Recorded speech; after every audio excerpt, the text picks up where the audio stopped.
Jesus went to the Mount of Olives.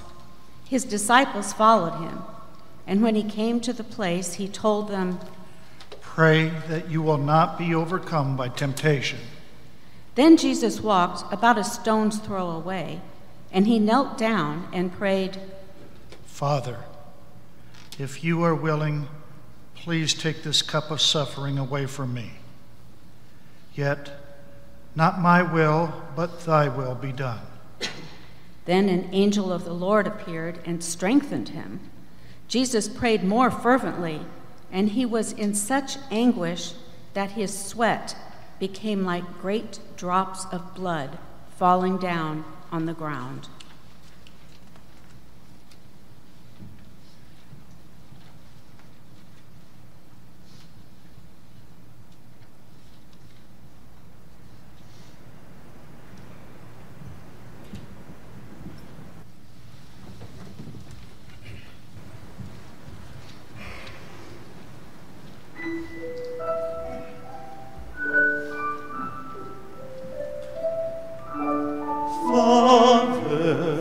If you are willing, remove this cup from me.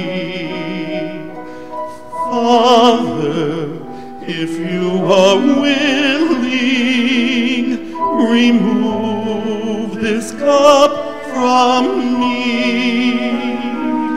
We pray, Father, if you are willing,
After Jesus rose from praying, he went to his disciples and said, "Are you still sleeping and resting? Behold, the hour is at hand, and the Son of Man is being betrayed into the hands of sinners. Rise, let us go. Look, the betrayer is at hand." While he was speaking, Judas, one of the 12, arrived. With him was a large crowd armed with swords and clubs, sent from the chief priests and the elders. Now Judas had arranged a signal with them. "The one I kiss is the man. Arrest him." Going at once to Jesus, Judas said, "Greetings, Rabbi," and kissed him. Jesus replied, "Friend, do what you came to do." Then the men stepped forward, seized Jesus, and arrested him. Suddenly, one of Jesus' companions drew out his sword and struck the servant of the high priest, cutting off his ear. But Jesus said, "Put your sword back in its place, for all who draw the sword will die by the sword. Do you think that I cannot call on my Father, and immediately he will provide me with more than 12 legions of angels? But how then would the scriptures be fulfilled that say it must happen this way?" Then Jesus said to the crowd, "Have you come with swords and clubs to capture me as if I were a thief?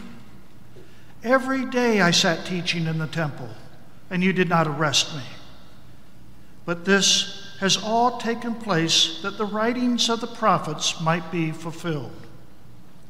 Then all the disciples deserted him and fled.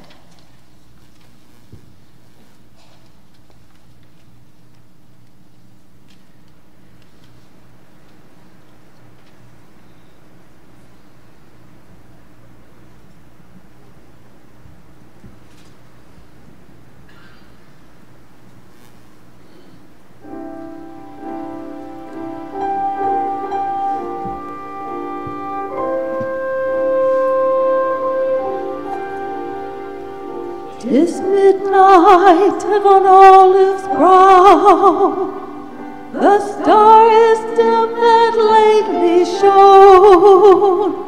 'Tis midnight in the garden now, the suffering Savior stands alone.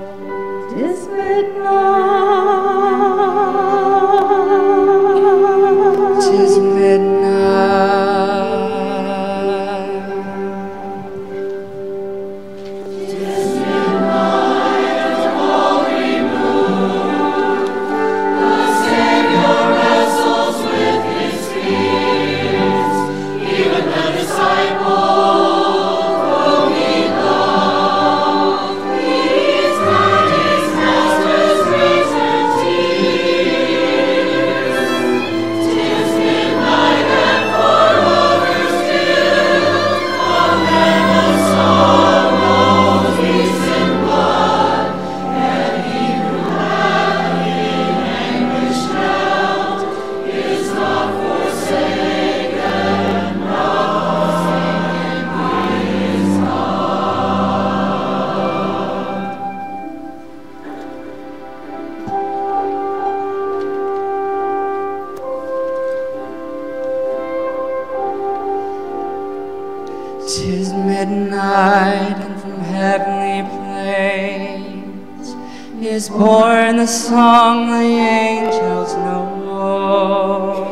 Unheard by mortals are the strains that sweetly soothe the Savior's woe.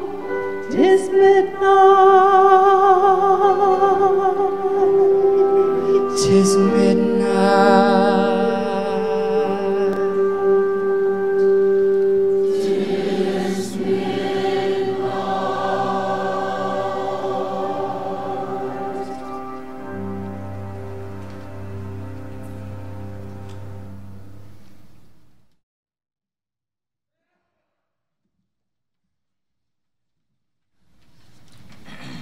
They took Jesus to the high priest Caiaphas, and all the chief priests, elders, and teachers of the law came together.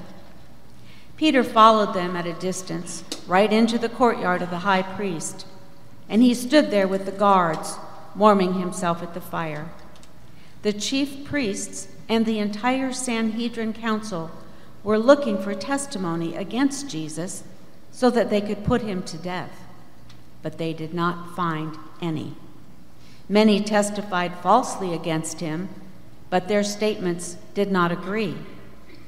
Then some stood up and bore false witness against Jesus, saying, "We heard him say, 'I will destroy this man-made temple, and in 3 days I will build another temple not made by human hands.'"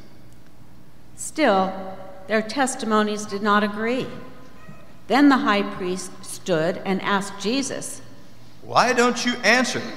What is this testimony that these men are bringing against you?" But Jesus remained silent. Again, the high priest asked him, "Are you the Christ, the Son of the Blessed One?" Jesus replied, "I am. And you will see the Son of Man sitting at the right hand of God the Father and coming on the clouds of heaven." The high priest tore his clothes and asked, "Why do we need any more witnesses? You have heard the blasphemy. What do you think?" They all condemned Jesus as worthy of death. Then some began to spit at him. They blindfolded him, struck him with their fists, and said, "Prophesy!" Then the guards also took him and beat him.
Very early in the morning, the chief priests, elders, teachers of the law, and the entire Sanhedrin council reached a decision.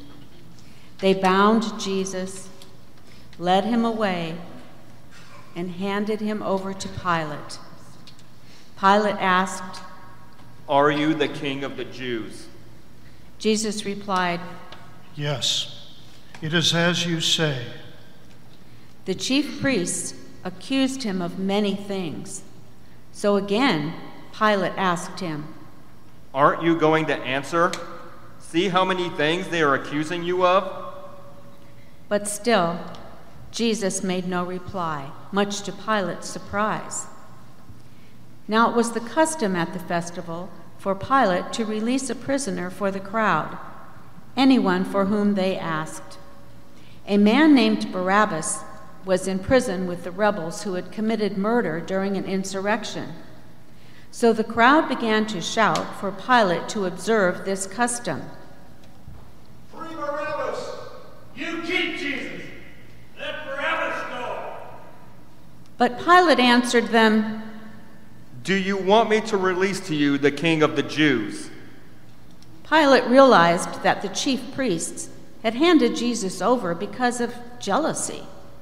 But the chief priests stirred up the crowd to have Pilate release Barabbas for them instead. Pilate spoke to them again. What shall I do then with the one you call the King of the Jews? We'll crucify him! Kill him! Crucify him! Why?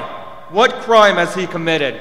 Crucify him! Crucify him! Crucify him! Crucify him! Crucify him! And after Jesus was flogged, Pilate handed him over to be crucified.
The soldiers led Jesus away into the governor's headquarters and called together the whole garrison. They clothed him in a purple robe and twisted together a crown of thorns, putting it on his head. They began to salute him, saying, "Hail, King of the Jews!" Now as they led him away, they seized a man, Simon of Cyrene, who was coming in from the country, and they laid the cross on him so he could carry it for Jesus. A great crowd of people followed Jesus, and women mourned and wept for him. But Jesus turned to them and said, "Daughters of Jerusalem, do not weep for me, but weep for yourselves and for your children." There were 2 criminals who were led with Jesus to be crucified.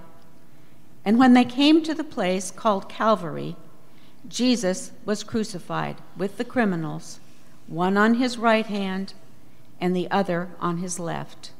Then Jesus said, "Father, forgive them, for they do not know what they do."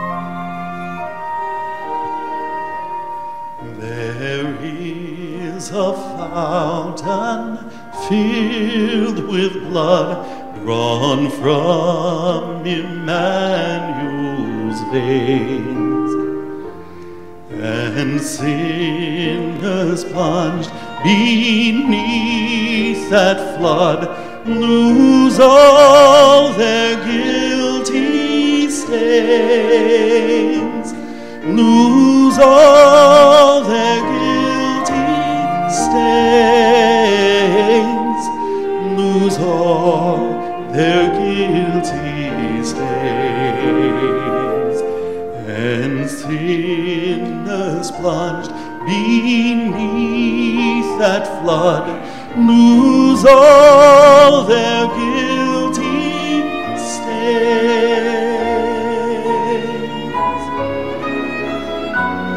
Dear dying land, thy precious blood shall never lose its power,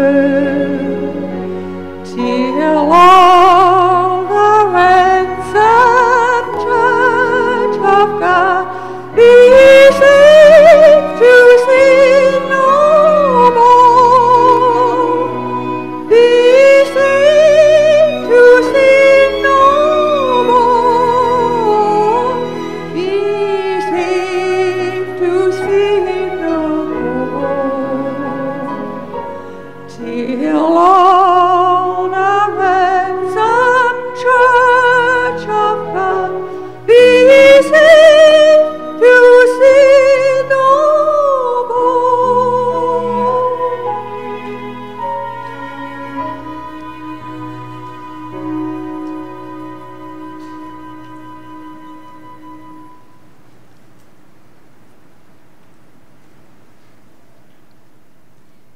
It was 9 o'clock in the morning when they crucified Jesus.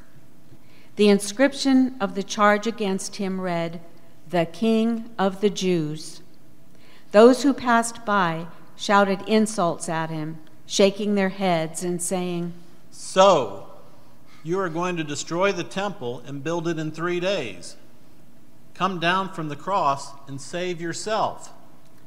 In the same way, the chief priests and scribes were also mocking him and saying, He saved others, but he can't save himself. Let this Christ, this King of Israel, come down now from the cross, that we may see and believe.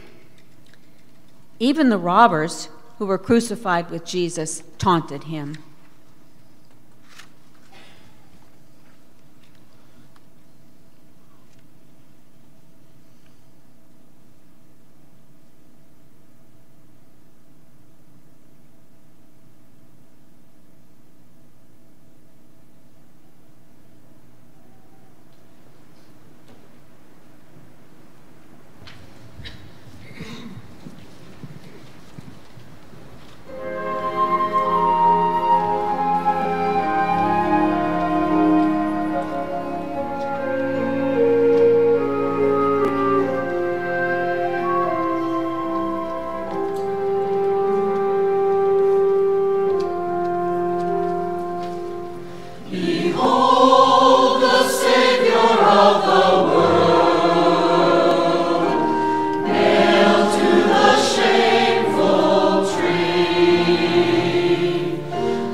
From the 6th hour to the 9th hour, darkness fell over all the land. About the 9th hour, Jesus cried out in a loud voice, my God, why have you forsaken me?" When some of those standing there heard this, they said, "This man is calling for Elijah." Immediately one of them ran and got a sponge. He filled it with wine vinegar, put it on a stick, and offered it to Jesus to drink. But others said, "Leave him alone. Let's see if Elijah will come to save him." Then Jesus cried out again in a loud voice, saying, "Father, into your hands I commit my spirit." Having said this, he breathed his last. At that moment, the curtain of the temple was torn in two from top to bottom. The earth shook and the rocks split. The tombs broke open, and the bodies of many holy people who had died were raised to life. When the centurion who was guarding Jesus saw the earthquake and all that had happened, he praised God and said, "Surely this was the Son of God."